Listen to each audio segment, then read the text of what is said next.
If you are looking to move and buy a house and cities are your thing, in today's video, we will cover the 10 best cities to buy a house in 2024.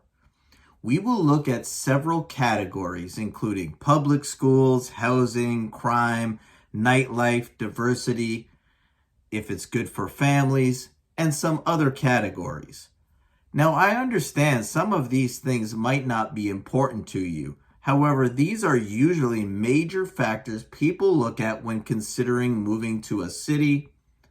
A little housekeeping: in order to be considered a city, the population needs to be at least 100,000 people. So smaller cities aren't included or qualify to make our list. We will grade each category, giving them a grade from an A+ to a D-. And there might be a few categories we don't have information on where they will be assessed an NA for not available score. Enough of the pre-flight talk. Let's get ready for liftoff. Number 10, Lexington, Kentucky. Home of the bluegrass and world-class thoroughbred horse farms, Lexington is only an hour and 20 minutes from where JB the Alien lives. It's definitely nicer than the city I live. Besides horse farms, it's famous for its college basketball team, the UK Wildcats. With a population of 321,266 people, the average median home price is only $247,900. This is well below the national average of home prices, which is $281,900. Just for the record, this list features many cities above the national average. The focus on this video is great cities to live, not necessarily the most affordable. So Lexington is one of the special ones in this regard.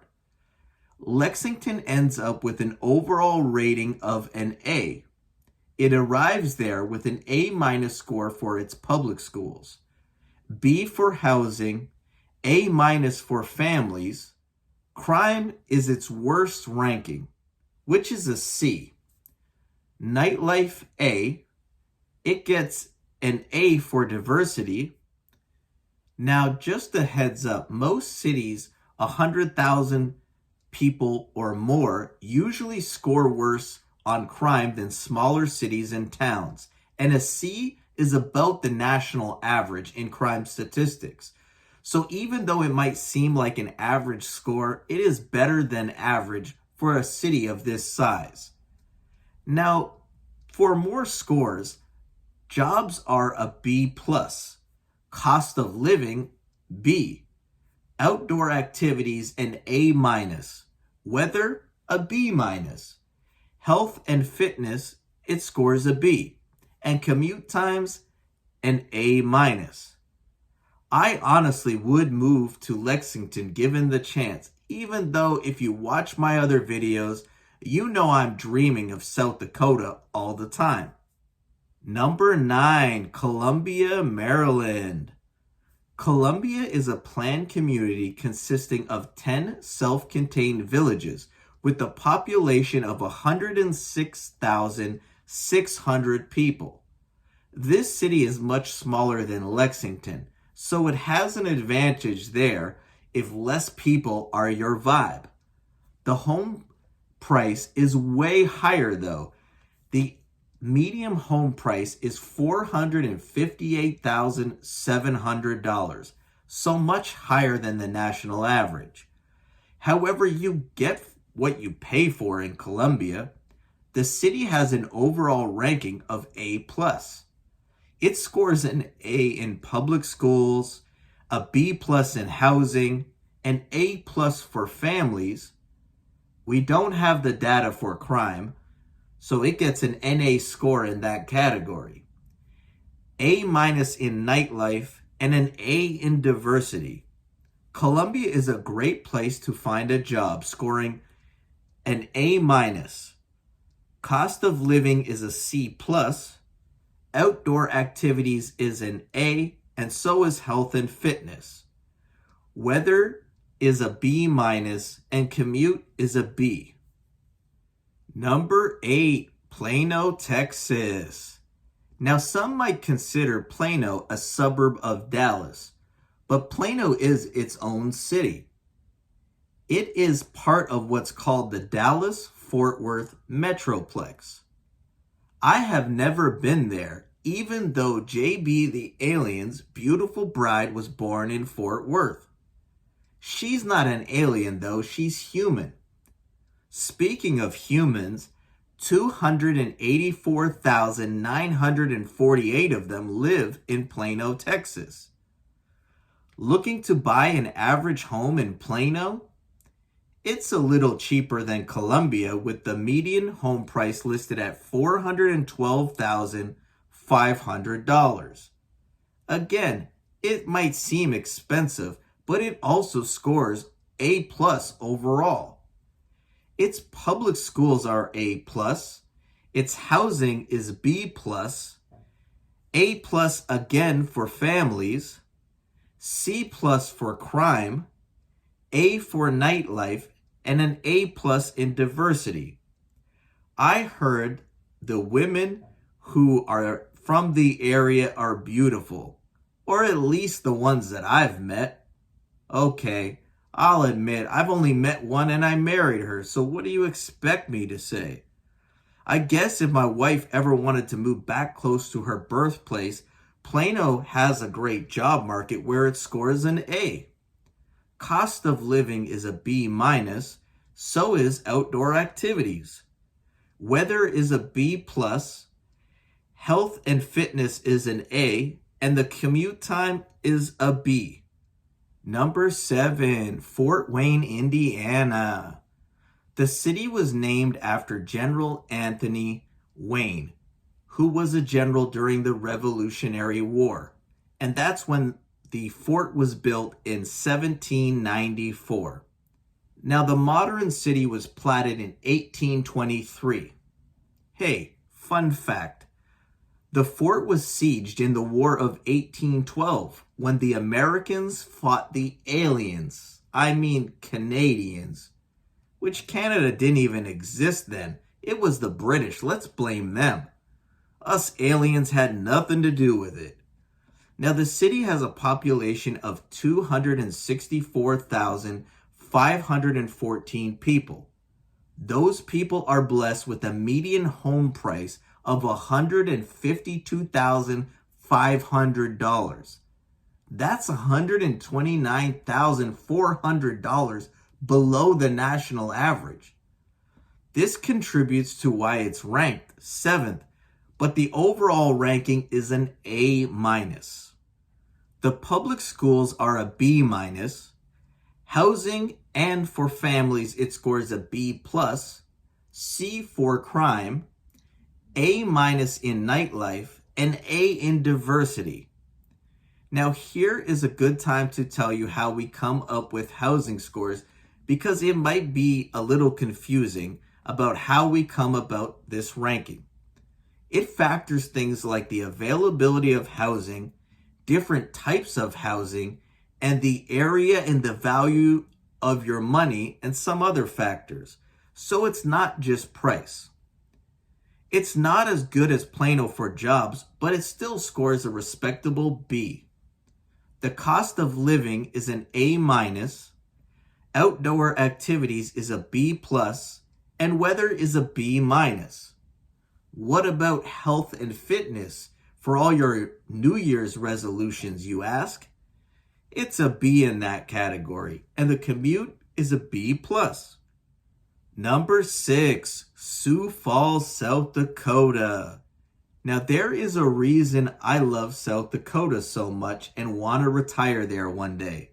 Not only is it one of the best states for taxes, one of the most affordable states, it also has only one city that has over 100,000 people to qualify for our list, and that city is ranked number 6. With an estimated population of 193,400 401 people, and it's continuing to grow as Americans and aliens like me seek open space, affordability, and some of the lowest taxes in the country. The average median home price isn't as good as Fort Wayne, but it's basically the same as Lexington, Kentucky. It's an even $250,000. Sounds good and all, but how does it score? Not in alien terms, but for humans like you? Overall, Sioux Falls is an A-.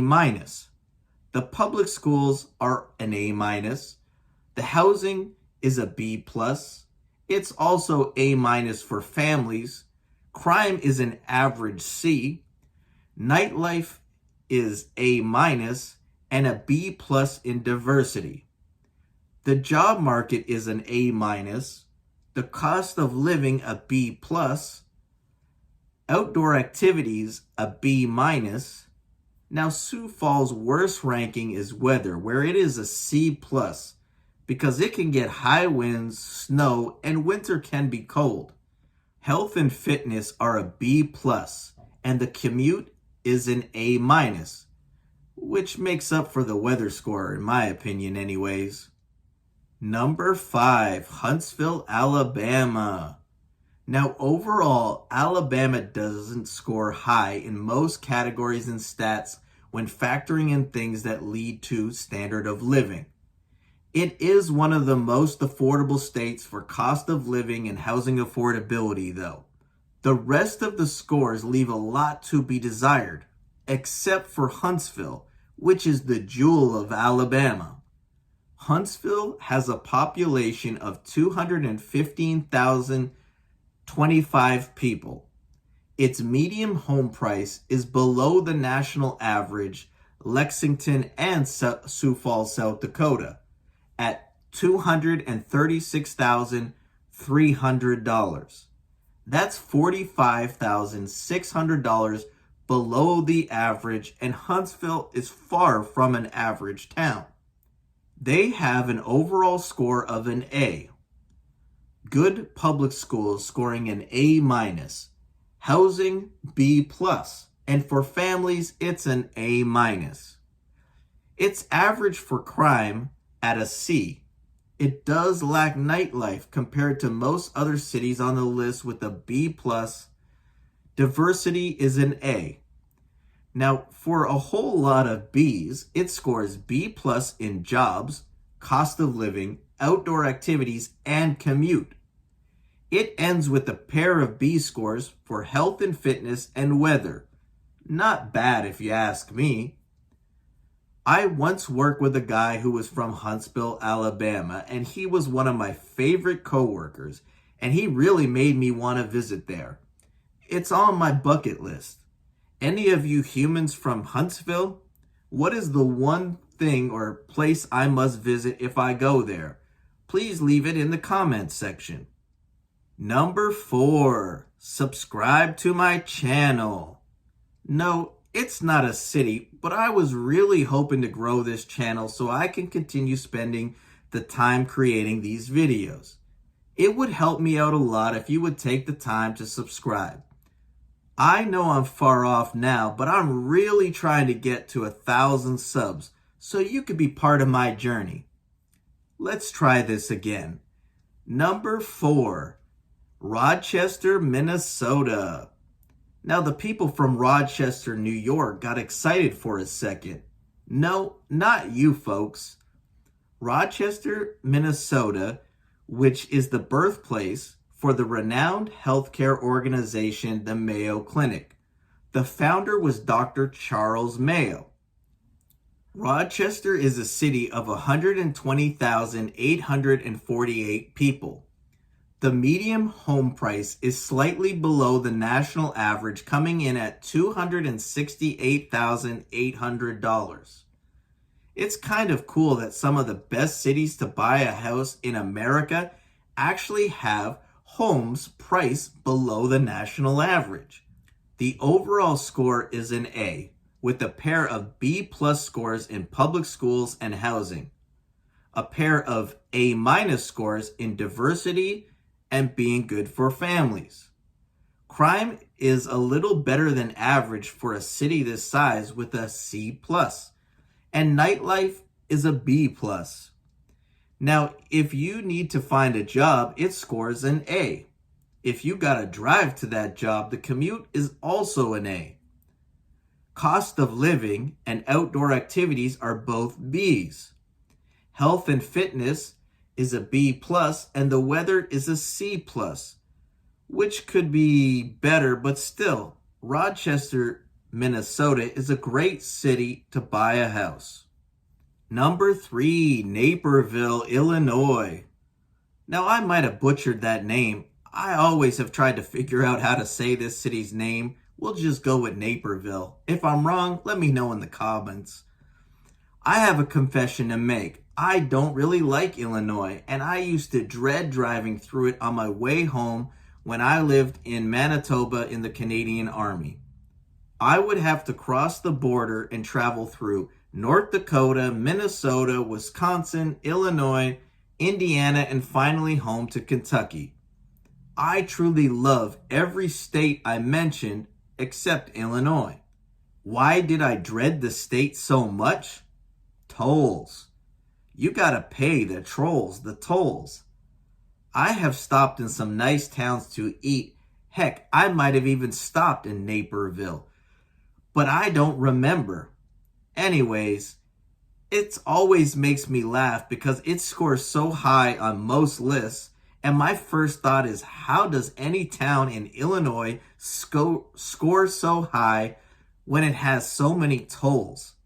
Naperville is perfect size with a population of 148,089 people. Now, it's close to Chicago, so the prices are a lot higher than average. The median house price, which is $482,600. But you get a great safe community for that price, and it's only an hour from Chicago or less, depending on where you're going or how fast you travel in traffic. Overall, it has an A+ ranking. It also has an A+ scores in public schools, good for families, and health and fitness. Outdoor activity scores an A. It gets an A- for jobs and diversity.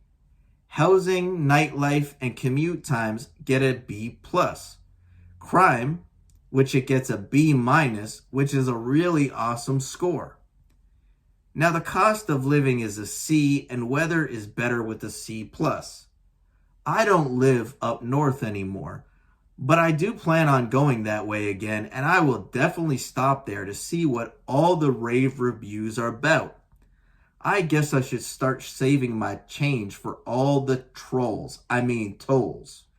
Just a disclosure, all the people I saw collecting the tolls seem like good people and not trolls. The politicians of the state are trolls, though. Yes, I said it. Number 2, Overland Park, Kansas. Overland Park is the second largest city in the state of Kansas and one of 4 principal cities part of the Kansas City metropolitan area that straddles the Missouri and Kansas border. I have traveled through the area once, but I don't know if I went through Overland Park. It was a time before smartphone with GPS, so I had some issues, and I got lost downtown with my TomTom telling me to get on the highway entrance that was closed for construction, and it didn't give me an alternate route. Still, I remember the area was beautiful. Overland Park has a population of 196,676 people. But like I said, it's part of the Kansas City metro area, which has over 2.2 million people in 2 different states.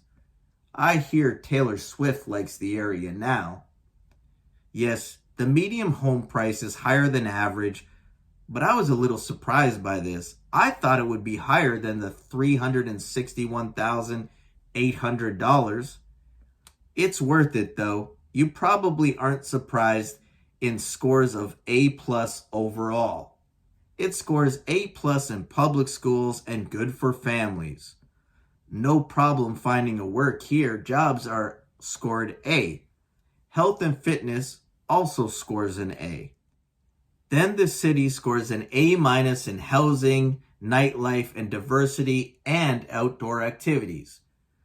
But the commute scores a B+, followed by a B in weather, a B- in cost of living, then crime is a C+, but remember, a C+ for a city this size is really like an A, in my opinion.